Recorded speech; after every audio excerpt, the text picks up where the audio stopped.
Hello everyone, and welcome back to WolfQuest, The Lost Tales. And we are here on Amethyst Mountain once again because you guys have voted for our next wolf, and you have chosen, we're going to be playing on challenging, you guys have chosen Paradox. So, Paradox is the daughter of Night, and she has a fairly standard challenge. It's nothing super out of the ordinary. She just has to chase off 5 bears. Now, granted, that can often be easier said than done. We've had some difficulty with that recently. Now, admittedly, it was in Lost River, not here on the mountain. Out here on Amethyst Mountain, things are fairly predictable. We can kind of tell where we're going to find bears, but that doesn't mean that it's necessarily going to be easy, because sometimes they don't like to show up anyway. And if you guys remember way back at the beginning of Lost Tales, we actually played with a wolf called Gemini, and she also had a similar bear challenge, and well, that didn't quite go according to plan. I also see we have a cougar down there, so I'm going to go ahead and chase that off. Not related to our challenge necessarily, but you know, it never hurts. It never hurts to get a little bit of extra experience. Now, we're going to be playing on challenging with Paradox. We don't have to find a mate if we don't want to, but we can if we do. We're not going to be going to raise pups because we have to chase off those bears here on the mountain. Now, before we go chase that cougar, I just want to show you her stats. So she has 35% strength, 60% stamina, and 55% speed. So she's very stamina-oriented, but she's also a pretty quick wolf. Ah! That was not good. I misaimed there, miscalculated a little bit. Alright, oh, and now he's at a very bad position. Okay. We're gonna try and, oh, he ran off that way. We're gonna try and go around that way. Oh, pretty skittish cougar, but not necessarily easy to deal with. Oh, there's a fox too. 2 of the rare animals all at once. We're not gonna kill the fox, but we might chase it off just a little bit, just so that it knows to stay away from our food. I don't think Paradox has any huge interest in killing foxes here. She just wants to make sure they know not to mess with her stuff. Now we have a coyote too. Oh my goodness, we've had literally everything but a bear pretty much show up all in these first couple of minutes here. That's a little bit interesting. I don't know if that's a good sign or a bad sign, but usually we can find a bear over here. There's one grumpy old bear that likes to live by this rock and hang out over here, and lo and behold, yep, the bear is here. So we don't actually know how many bites it's gonna take to chase this guy off. Oh, apparently it was 3 again, okay. So, on Amethyst Mountain and in Lost River, there's no guarantee of how many bites it'll take to chase off a bear. In Slough Creek, it's always 3, because if it was unpredictable, then you really probably couldn't deal with them when they were coming after your pups. But elsewhere, it's a little bit more unpredictable, and the bears may have the chance to stand their ground. So that was actually a fairly typical one there, but it's certainly not always that way. I do want to hunt just a little bit, even though we're not necessarily trying to finish up getting enough experience this time to find a mate or anything. We're not necessarily, that's not our biggest goal, but it is nice to have a few carcasses scattered around, so I kind of want to try and hunt a little bit and maybe push one out a little bit closer towards the burn. We're going the wrong way, aren't we? I kind of want, oh, there they are, I see them in the distance. I kind of want to hunt a little bit closer to the burn and up on the mountain, just so that we have something to eat from as we're wandering around. And if we do end up fighting, oh, not getting stuck on trees for one, if we do end up fighting other wolves or hanging out up there, I want to make sure that we're going to be able to eat and not end up starving while we're trying to spend time up there. It's always good to plan ahead and have a little bit of extra food. Now, granted, that's not necessarily the most realistic thing in the world. It is kind of tough to play this game from a totally realistic standpoint. When it comes to hunting, oftentimes you do have to mass hunt to some degree just to fulfill the experience requirements. And wolves really don't herd the elk. I don't think they do that really to any significant degree, except maybe to if they find an area. I don't know if they do or not. I could see the most I could envision, just thinking about wild animals and the way that they process the world. The most I could envision is maybe them steering towards an opportune place to bring it down, or trying to corner it somewhere where it's going to have a harder time fighting back, but nothing to the degree of where we're trying to strategically place carcasses. And for as much as I love WolfQuest, that is one area where it does fall short a little, and it's easy to see why that's the case, because again, if you're thinking about this game, you're keeping in mind that it was made back first in 2007, and the gameplay itself hasn't changed too much since then. They've made improvements, they've fixed bugs, they've made it smoother, they've made it look better, they've just overall given it a better feel to the game, and they've made it run better and work better, but they didn't really change any of those core gameplay elements, and so those are still the elements designed for 2007 computers, and now that our computers are a lot stronger, that's when they're really taking that to its full potential with what we've seen with WolfQuest 3, where it's so much more detailed, so much more in depth, and because they have that ability, it's so much more realistic. But it would be pretty hard to play WolfQuest 2.7 from a pretty realistic standpoint, I feel. It would be very hard to achieve just because of the way the game works, and that's not really any fault of the developers, it's just kind of how these things are. So let's head this way. There's not usually too many bear spawn points off that way, so we probably will be spending most of our time in this area of the map.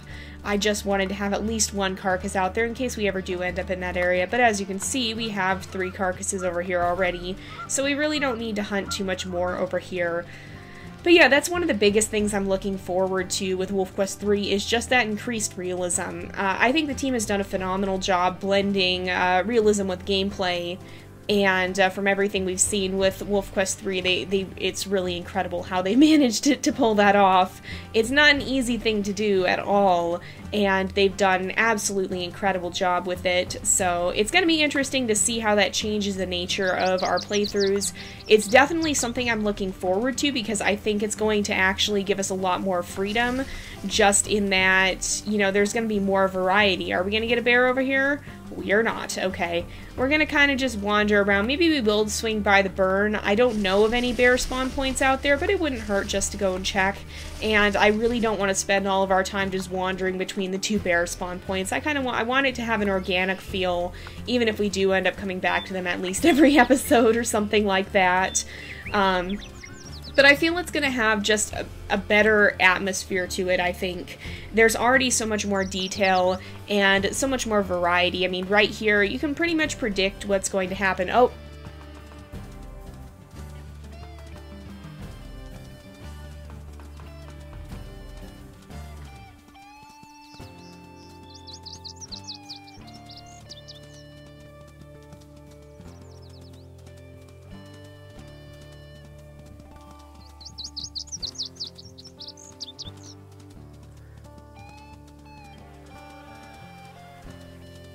Well, there goes my phone again. It likes to do that. Hopefully they don't keep calling. Sometimes these spam calls will just keep calling over and over and over again. And I'm pretty sure this was another one of them. That's really annoying. I wish they wouldn't do that, but there's not much way to get around it, unfortunately. It's just one of the pitfalls of modern society. And it looks like we kind of just stumbled on the elk herd too, so I mean, I don't have a problem hunting again, just to kind of make sure we've got some food out here. But yeah, what I was saying about WolfQuest 3, and if you look at just the level of detail that we've already seen through the devlogs, you can already tell there's going to be a lot more detail and a variety to it. In the current game, you can kind of predict how things are going to go. I mean, even a very weak wolf is going to probably be able to bring down most elk. If you have a particularly slow one, then it might struggle a little bit more just catching up to it, but you're probably not going to starve unless you get yourself into a serious predicament by fighting something and then not being near a carcass, and usually that doesn't happen unless you're recklessly fighting stranger wolves, and so as long as you avoid doing that, usually there's not too much chance of getting yourself into a pickle that you can't get out of.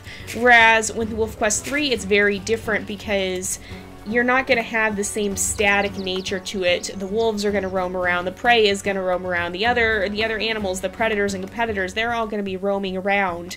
And you never know who you might run into in a certain area. It's not, oh, just don't go fight the stranger wolves. Well, what happens if they find you? It's going to be a lot more unpredictable, and I'm really looking forward to that because that's going to add a lot more variety to the game. I mean, even the current game does have a fair bit of variety in in Slough Creek especially, you can never really tell how it's going to happen. You don't know if you're going to fight a bear on the journey. You don't know if maybe you're going to have a really tame journey or if it's going to be a really tough journey or what. There's more variety there, but the Amethyst Mountain mission in particular tends to be really static, and even Lost River, even although there's a lot to explore there, again, it's very static. You can kind of, you're never really in any real danger. There's no need to watch how you carry yourself. There's no need to worry about where you're roaming, if you're too close to enemy territory or not. And WolfQuest 3 is going to change all of that, because you're going to have everybody roaming around actively, and so you could be minding your own business and get attacked by stranger wolves. Here, that's not going to happen unless you actually go up to a stranger wolf, choose to start a fight, and choose to keep fighting them. I mean, you're free to leave at any time. There's no danger of getting stuck in a fight with a stranger wolf. You always have the option to flee. With that, I mean, you never know if you're going to get ambushed. You might have to venture into their territory to find food, but if you do that, then you're at risk of the stranger wolves. But if you don't venture into their territory, then what happens if all the elk herds move into wolf territory? You're going to have to make those decisions sooner or later, and I think that's going to add a whole new level to the game, and it's also going to let our wolves' personalities shine through more, because you can definitely have wolves that are more prone to picking a fight or more prone to kind of staying back and hiding away. And although we've had that in our playthrough to some degree, we've shown personality a little bit, it really hasn't shown up as much. I mean, it just shows up to maybe when you get into the interaction, are you more likely to fight or flee? Whereas with that one, it's going to literally control where you are in the map. If you have a particularly reckless or aggressive or bold wolf, then that wolf maybe will spend a lot of time hanging out in stranger territory and kind of taking some risks there. And speaking of stranger territory, let's just see who's around. I'm not necessarily looking for a mate. I don't think that's the first thing on Paradox's mind. But if she runs into one, I mean, who knows? But you could also have a wolf that's a lot more timid, and that's going to be keeping its distance from stranger territory, and maybe that's going to restrict a lot of the area. Specimen female. I think we'll go ahead, we'll challenge her, but I feel like Paradox is kind of in the middle when it comes to aggression. She's not super aggressive. She's going to stand her ground. She's not going to want to back down, but she's also not going to fight to an unreasonable level. She's going to fight a little bit, but she's going to back down pretty quickly if the battle isn't going in her favor, which this time it did. But once she gets to about that red bar being about halfway down, if she's not pretty confident she's going to win, I feel she'll probably leave. So we managed to win this fight, but we're certainly not going to win all the others. But I mean, that's really the only risk here, is if you don't choose to leave soon enough. I mean, you always have the chance, and it looks like we already have enough experience to find a mate. But in this game, we always have the chance to leave. Like, there's no repercussions to getting into a fight and then trying to walk away. There's literally nothing the stranger can do to hurt you if you try to leave. You can always have that option to leave before the battle is up. And I think that's the reason why Slough Creek has a lot more variety and a lot more...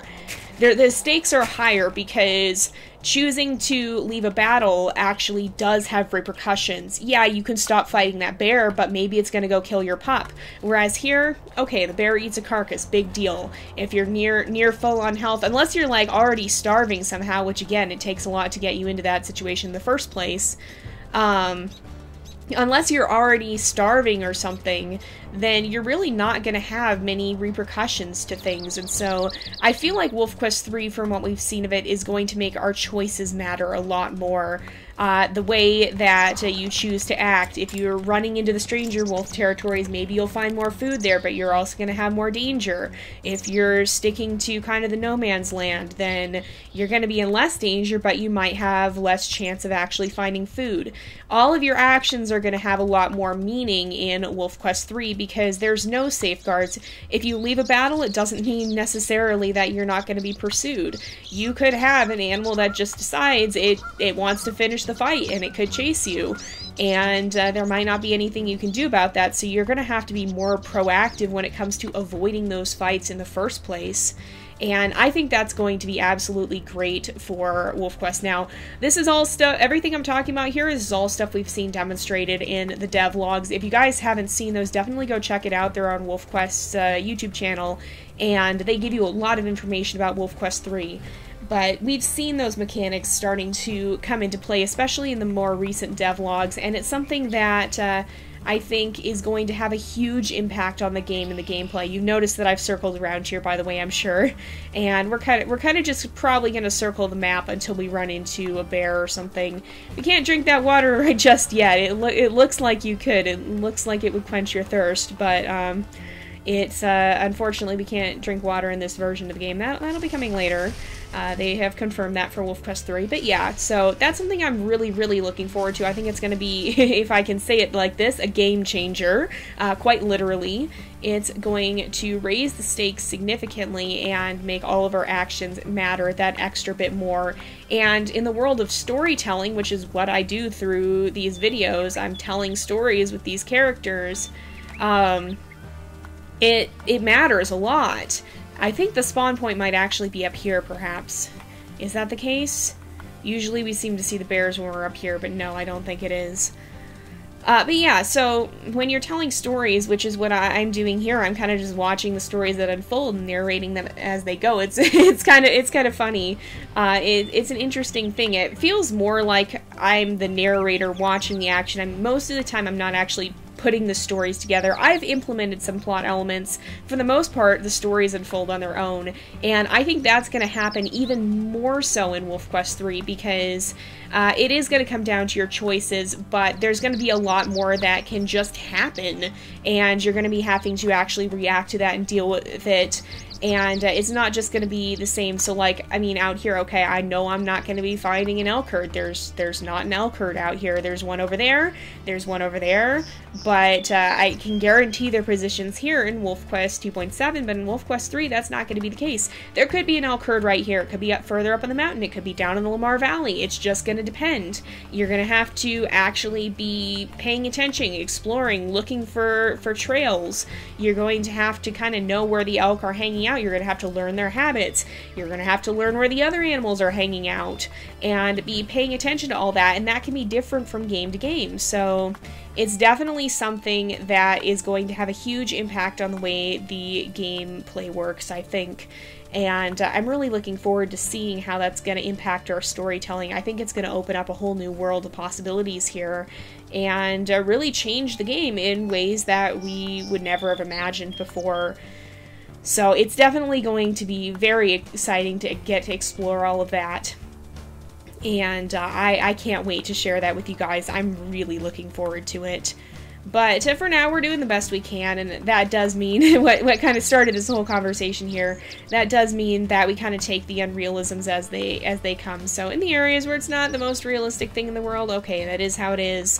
It's not necessarily, I mean, there's nothing we can really do about it, and if we try to play perfectly realistically, we'd probably break the game, and it would probably be really, really, really difficult to actually survive or do anything, so it wouldn't give us the same gameplay experience we have here, and I don't think that would necessarily be for the better, because that's not really what WolfQuest 2.7 was built to be. It still is realistic in many ways.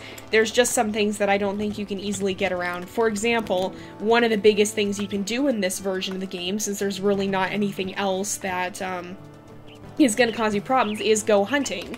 It's not like you're just going to be wandering around and, fight a stranger wolf or whatever. It's the biggest thing one of the biggest things you could do is go hunting. That's one of the most interactive parts of the game. And if we only hunted when we were hungry, then we'd be spending 90% of our time probably just wandering, maybe running into stranger wolves from time to time. You can kind of cheese it a little bit. So like you could take a dice, and every so often you could roll and see, do I have to go find and fight a stranger wolf now because it's like they discovered me? You could kind of simulate it, but you'd have to be doing a lot outside the game to do that. And so that's kind of why in WolfQuest 2.7 I play with some of the unrealisms. I still try to keep it overall fairly realistic. I want to not go too far. I want to keep to a more realistic standard, and so that's why we really don't necessarily have much lore or anything. We have our legacy, but we don't have myths or whatever in the series here. I didn't want to add that in because I did want to keep to a more realistic thing, because I think that's something that's a little different. It's something most people really don't do when they play WolfQuest, on YouTube at least. I've seen a lot of people who are adding a lot more lore to the game, and that's all well and good. That's their choice.